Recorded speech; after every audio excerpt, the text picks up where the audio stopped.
Bien le bonjour les amis, c'est Sendo, j'espère que vous allez bien.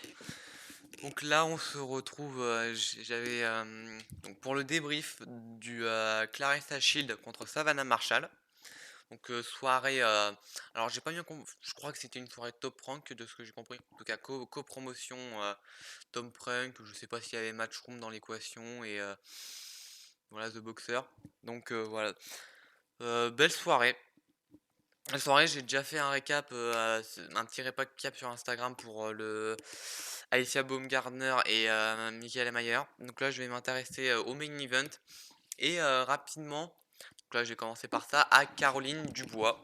Donc petite sœur de Daniel Dubois, donc le gros heavyweight.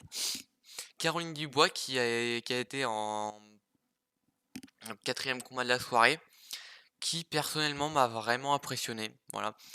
Alors évidemment, c'est son début de carrière, évidemment, faut la laisser maturer, évidemment, l'adversaire, oui, c'était pas de la qualité, mais en attendant, ce qu'elle a montré sur le ring, j'ai trouvé ça vraiment impressionnant. Elle est elle était d'une fluidité technique. Je vous ai régulièrement parlé de la différence que je trouvais assez significative entre les hommes et les femmes dans la boxe, au niveau de la fluidité dans les mouvements. J'en ai souvent parlé, ce qui est normal, hein. Voilà, vous regardez la boxe masculine des années 20, des années 1920, des années 1910, c'était à peu près la même chose, donc c'est parfaitement normal que la boxe féminine soit dans le même cas, hein. C'est certainement pas un problème. Et elles vont très certainement s'améliorer au fil des générations. Et donc Caroline Dubois, fluidité exemplaire dans ses mouvements, très bonne variété de coups. Alors peut-être qu'elle manquait un peu de créativité, au bout d'un moment elle répétait un peu tout le temps les mêmes combinaisons, mais les combinaisons en elles-mêmes étaient vraiment très variées. Elle travaille souvent en uppercut, au travail au corps, beaucoup en crochet du bras avant, donc en l'occurrence le bras droit parce que elle c'est une southpaw. Des déplacements très explosifs et précis. Elle avait vraiment des déplacements précis. Pas tout le temps, mais globalement, ses déplacements étaient vraiment précis. Elle avait ses pivots étaient magnifiques. Vraiment, ses pivots étaient superbes. Et elle était quand même assez précise. Bon, sauf sur le dernier round où elle a un peu rushé. Mais globalement, elle était vraiment précise et elle avait une sacrée puissance de frappe. Notamment parce que elle voulait faire mal, elle voulait mettre le KO. Elle a une puissance naturelle, hein, et on en parlera plus tard. Il suffit pas d'avoir de l'intensité pour mettre un KO, mais là, ce qui faisait vraiment la différence, c'était vraiment l'intensité qu'elle mettait dans chacun de ses coups. Chacun de ses coups était envoyé pour véritablement mettre KO. Et donc, bah, elle a réussi assez tard dans le combat, 5e round sur 6. Donc voilà, belle performance. Caroline Dubois, vraiment à surveiller, très très prometteuse. Voilà, une boxeuse très très prometteuse. Et donc, le main event entre Savannah Marshall et Clarissa Shield. Victoire par décision unanime de Clarissa Shield, sans aucune surprise, hein. Moi, j'avais un gros feeling sur Savannah Marshall. Bon, je me suis trompé. Et de toute façon, j'avais dit dans le petit récap que j'ai fait sur Instagram, c'était soit une décision, enfin, soit un TKO 7e round en faveur de Marshall, soit une décision majoritaire de Shield. Je trouve la décision unanime un peu sévère. Voilà, je la trouve un petit peu sévère. Les 7 premiers rounds de ce combat m'ont énormément fait penser à Floyd Mayweather contre Philippe Ndou chez Lightweight. C'était en 2000, fin 2002, début 2003, un combat que je vous invite à voir. Et vraiment, c'est vrai, ce combat m'a beaucoup fait penser, enfin les deux combats se ressemblent énormément. Donc on a Savannah Marshall dans le rôle de Philippe Ndo et Clarissa Shield dans le rôle de Floyd Mayweather. Enfin, bien sûr, toute proportion gardée, hein, toutes mes comparaisons, c'est toute proportion gardée évidemment. Mais donc avec une Savannah Marshall qui avançait constamment, qui travaillait beaucoup en puissance, enfin quasiment tous ses coups étaient en puissance. L'erreur tactique qu'elle a faite, c'est principalement qu'elle a gardé sa main gauche extrêmement basse. Tout le long du combat, sa main gauche était extrêmement basse et elle était même pas super bien positionnée pour protéger le corps. Du coup, il y a énormément de droites de Shield qui sont allées au corps et à la face. Donc vraiment ça, pour moi, ça a été la grosse erreur de Savannah Marshall. Mais en dehors de ça, elle avait, un très bon jeu de parade quand elle avait les mains hautes. Elle essayait tout le temps d'accompagner les coups avec un peu du bob and weave entre guillemets. C'est pas tout à fait ça parce que Savannah Marshall, elle a pas un extraordinaire coup d'œil non plus. Mais voilà, elle travaillait en puissance. Hem, Elle travaillait, en volume et sur 3 minutes. Parce que quand tu regardes les stats, elle était globalement nettement moins active que Shield, mais elle travaillait pendant les 3 minutes. Là où Shield, elle avait beaucoup de moments d'explosion. Elle contrait souvent, dans les moments d'agression de Marshall. Elle envoyait quand même 2-3 contres, mais elle envoyait des séquences de 2-3 contres 4-5 fois sur les 2 minutes. Donc forcément, le compte s'accélère. Enfin, le compteur de coups augmente assez rapidement. Et à chaque round, elle avait au moins une ou deux séquences où là, elle accélérait vraiment.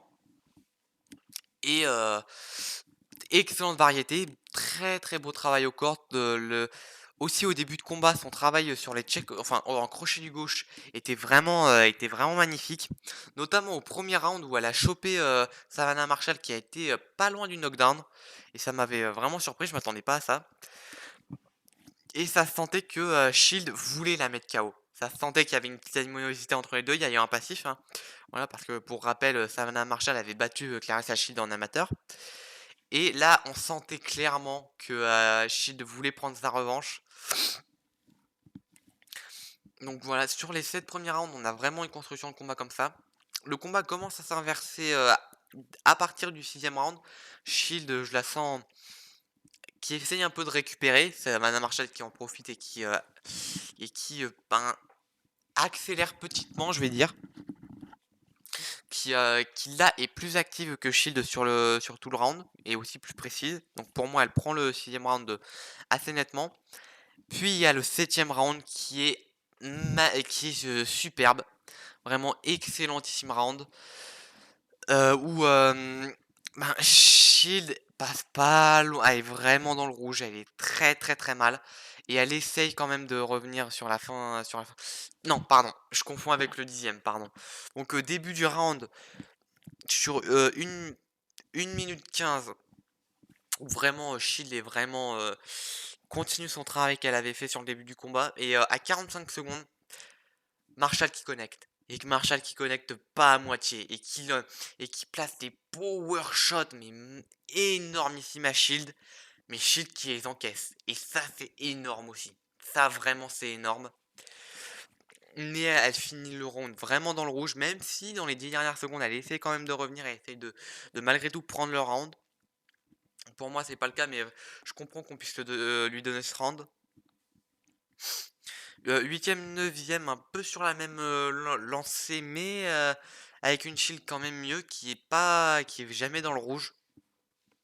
Et un 10e round, magnifique 10e round, vraiment superbe, superbe. Ou ben là, ce que je vous évoquais sur le 7e, où les deux savent que ce round-là, il faut vraiment le gagner. Et les deux se rendent coup pour coup. Vraiment, c'est quand même assez violent. Savannah Marshall, au duel de puissance, elle reste quand même nettement devant.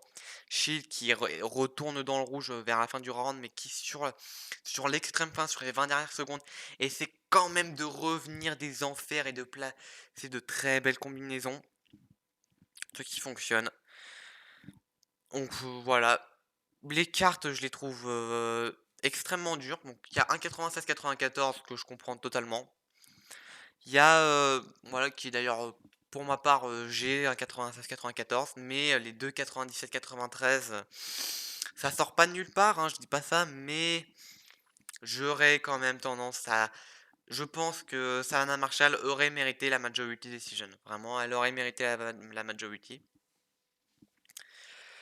Hem, Pourquoi pas une revanche entre les deux. Ça peut être intéressant. Je pense que Marshall, peut prendre la peut faire les ajustements et potentiellement prendre sa revanche ou au moins accrocher les matchs nuls, au match, retour. Parce que je pense pas que Shield puisse faire beaucoup d'ajustements par rapport, au combat qu'elle a déjà fait et voilà. Sinon what's next, middleweight, il y a plus personne dans la catégorie. Donc si Shield prend, si elles font un rematch et que Shield remporte le rematch, franchement je sais pas ce qu'elle peut faire, peut-être retourner en super welterweight pour aller prendre, Natasha Jonas, ça peut être intéressant ou, Terry Harper, ça peut être intéressant. Ou sinon super middleweight pour aller récupérer, le titre unifié. Mais, voilà, quand même ces catégories-là, les catégories lourdes féminines, ben, c'est un peu normal parce qu'il y a pas de beaucoup de femmes avec un gros physique et là, ben, dans ces catégories-là, super welterweight, il se passe des trucs. Le niveau est pas dingue, mais il se passe, pas mal de trucs. Mais, middleweight, super middleweight et voilà. Au-delà, light heavyweight et heavyweight, il y a personne. Il y a littéralement qu'une seule championne dans les 2 catégories, donc vraiment il y a rien du tout dans ces catés. Et super middleweight, ben, il y a, heu, il y a Ketsu, enfin bref, la championne undisputed et il y a, comment elle s'appelle déjà? J'ai Christina Hammer, voilà, mais c'est tout. Mais donc voilà, quand même très, très beau combat, voilà, je sais pas ce qu'il en est dès qu'il sera, possible, je t'invite à aller le revoir parce que ça a vraiment été un super combat, il y a eu une grosse intensité. Enfin, il y a eu un très gros rythme de la première à la dernière seconde. Il y a pas eu beaucoup de retournements de situation, mais il y en a eu quelques-uns. On n'est pas encore au niveau d'un,